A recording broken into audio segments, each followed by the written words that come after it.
The rain hammered the city, relentless and wild, turning the familiar streets into black rivers that surged and twisted around the curbs. Each drop seemed to echo off the pavement, a constant drumming that drowned out every other sound. Streetlights flickered in the downpour, their reflections shimmering and broken on the waterlogged asphalt, as if the city itself was dissolving in the storm. I stood across from Meridian Tower, the tallest building in the city, its glass and steel frame vanishing into the swirling storm clouds above. The tower's lights blinked faintly through the mist, a beacon in the chaos, but its top was lost, swallowed by the darkness and rain. It looked less like a building and more like a monolith, ancient and unmoving, as the tempest raged around it. My keys were in my apartment. Now I was soaked to the bone, rainwater streaming down my face and pooling in my shoes. I hugged myself, shivering, teeth chattering as the cold wind cut through my wet clothes. Desperation clawed at me. I needed to get inside, to find shelter from the storm that showed no sign of letting up. I dashed across the street, my umbrella nearly useless as the wind howled and threatened to rip it from my grasp. Each step was a battle against the elements, my heart pounding as I splashed through puddles that reached my ankles. The city felt wild and untamed, the storm transforming every movement into a struggle. The lobby welcomed me with a sudden, almost shocking warmth and silence.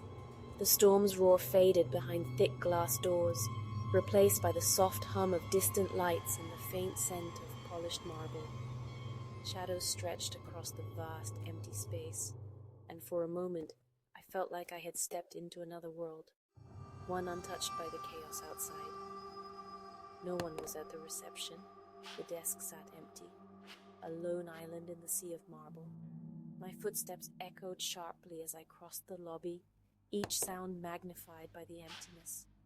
The building, usually bustling with life, felt deserted, as if everyone else had vanished, leaving only me and the storm's distant memory. The building felt different tonight, strange and watchful, as if the silence itself was alive and waiting. The air was thick with anticipation, every shadow deeper, every corner darker. I couldn't shake the feeling that I was being observed, that something unseen lingered just out of sight, hidden in the hush. I pressed the up button, my fingers slightly, eager to escape the storm and the strange creeping unease that had settled over me. The button glowed beneath my touch, a small promise of safety and routine, a way back to the familiar comfort of my apartment. The elevator's button glowed green in the dim lobby, a beacon in the gloom, promising a return to normalcy. Yet as I waited, the storm's echoes lingered in my mind, and I wondered if anything would ever feel normal again. The elevator arrived with a soft ding, doors sliding open to a mirrored box. I stepped in, surrounded by tired, wet reflections.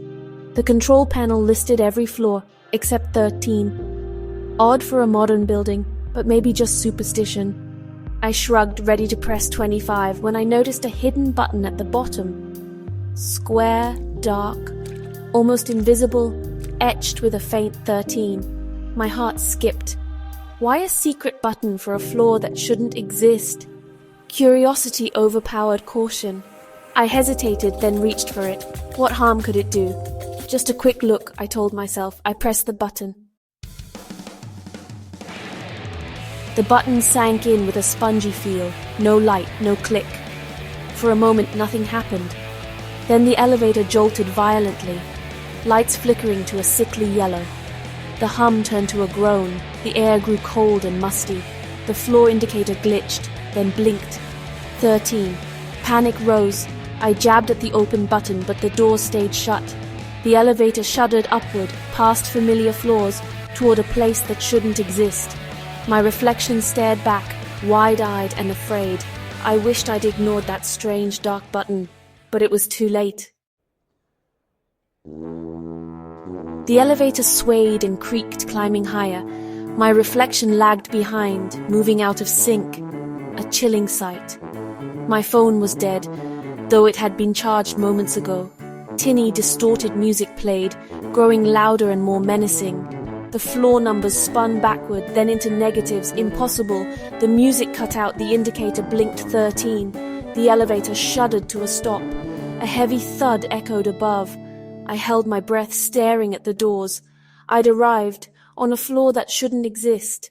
What waited beyond, I couldn't imagine.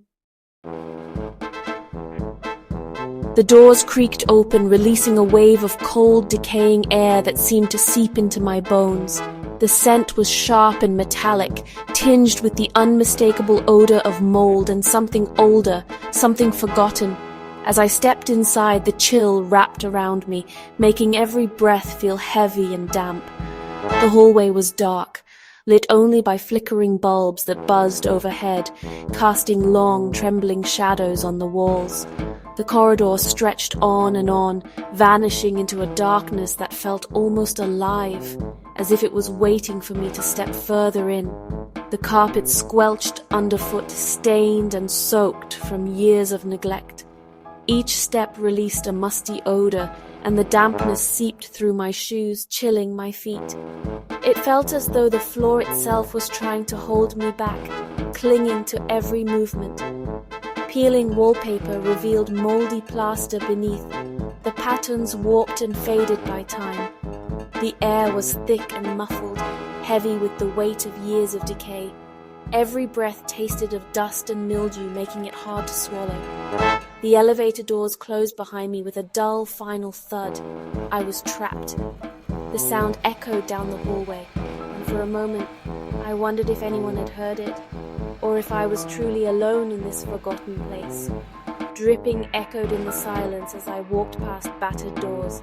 13A, 13B, 13C. Each door looked identical, yet each seemed to hide its own secret, its own story of what had happened here long ago. Mirrors lined the walls, their glass warped and clouded. My reflection lagged just like before, moving a fraction of a second too late, as if something else was watching me from the other side. A faint giggle echoed from behind the door, then a child's laugh, closer this time, as if whatever was behind the door was moving towards me, unseen, unmistakably present. My skin crawled. I walked fast and desperate for an exit. My heart pounded in my chest, and my hands shook as I reached for the next door, hoping it would lead me out of this nightmare. The hallway seemed endless, a nightmare with no escape. No matter how far I went, the corridor stretched on, twisting and turning, always just out of reach of the light. Shadows twisted along the walls, moving in ways that defied logic.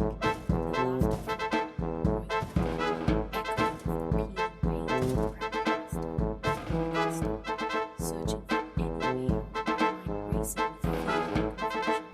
Every step felt heavy, every shadow darker, as if the hallway itself was alive, determined to keep me trapped forever.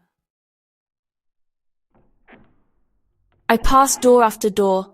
13B stopped me cold. That was my apartment number, but on the wrong floor. My hand shook as I turned the knob. It opened easily. Inside, dust and stale air choked the room.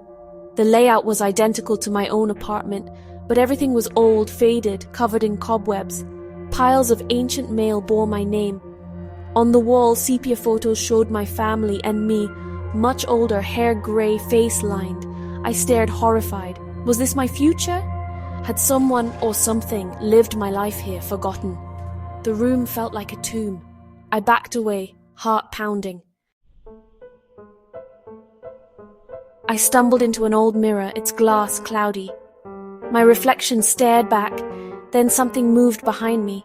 An old man appeared in the mirror, stooped, frail, with my eyes filled with sorrow. It was me, older, trapped. I spun around. The room was empty. The old man pressed a hand to the glass, lips moving silently. His voice echoed in my head. You shouldn't have come. This floor feeds on time. It traps you. The button was a trick, a trap. Once you see yourself here, you start to belong. Run before it's too late. The image faded, pointing to the door. The warning was clear. I had to escape. Panic took over. I bolted from the apartment into the squelching hallway. The air thickened, laughter echoing from every door. The walls pulsed, lights swung wildly, doors slammed shut behind me. The hallway collapsed, ceiling crumbling, floor tilting. I ran, dodging open doors that revealed only darkness, cold drafts pulling at me. The elevator was ahead, my only hope. I crashed into the down button, nothing. Then a ding. The doors creaked open as the hallway fell into darkness. I dove inside, collapsing as the void swallowed everything behind me. I was safe for now. The elevator was bright, clean, and almost painfully normal. The fluorescent lights hummed softly overhead, casting a sterile glow on the polished metal walls. For a moment, I wondered if I'd ever left at all. If the strange events had just been a trick of my mind, a fleeting nightmare dissolving in the morning light. My reflection stared back at me, moving in perfect sync, no lag, no ghostly after images, just my own tired eyes. I studied my face, half expecting to see something out of place, but everything seemed as it should be. The control panel was ordinary, familiar, the usual numbers, the same missing 13. I ran my fingers over the buttons, feeling the smooth plastic, searching for any sign that something had changed. But there was nothing, no hidden switches, no secret compartments. The ride down was smooth, almost eerily so. The gentle hum of the machinery was the only sound, and the floor numbers ticked by in steady succession. It felt unreal, as if the elevator was gliding through a dream rather than a building. I couldn't shake the feeling that I'd imagined it all, the storm raging outside, the nightmare floor, the face in the mirror that wasn't quite my own. Had my mind conjured up the terror just to fill the silence of the night? The doors slid open with a soft chime, revealing the calm, empty lobby. The world outside seemed untouched by the chaos I'd felt moments before. Everything was still, almost peaceful. The night guard, Frank, approached with his usual slow stride. He looked at me with concern, his brow furrowed. "You look like you've seen a ghost," he said, half joking, but his eyes searched my face for answers. I forced a smile, trying to steady my voice. "Just tired. Long night," I replied, hoping he wouldn't press further. My heart was still racing, but I tried to appear calm, normal. Frank frowned, glancing over his shoulder at the elevator. "That elevator's been out of order all day," he said quietly, as if sharing a secret. His words sent a chill down my spine. I turned to look. The doors were closed, the lights inside off, as if the elevator hadn't moved in hours. Had I really just ridden in it, or was my memory playing tricks on me? As I passed a mirror in the hallway, my reflection flickered for just a moment, hair a little grayer, lines a little deeper. I blinked and it was gone, but the image lingered in my mind. Was any of it real, or just a dream brought on by exhaustion and the late hour? I wandered down the empty corridor, questions swirling in my head, unsure of what to believe. If you ever found that mysterious button, one that shouldn't exist, would you dare to press it? Or would you walk away, never knowing what waits on the other side?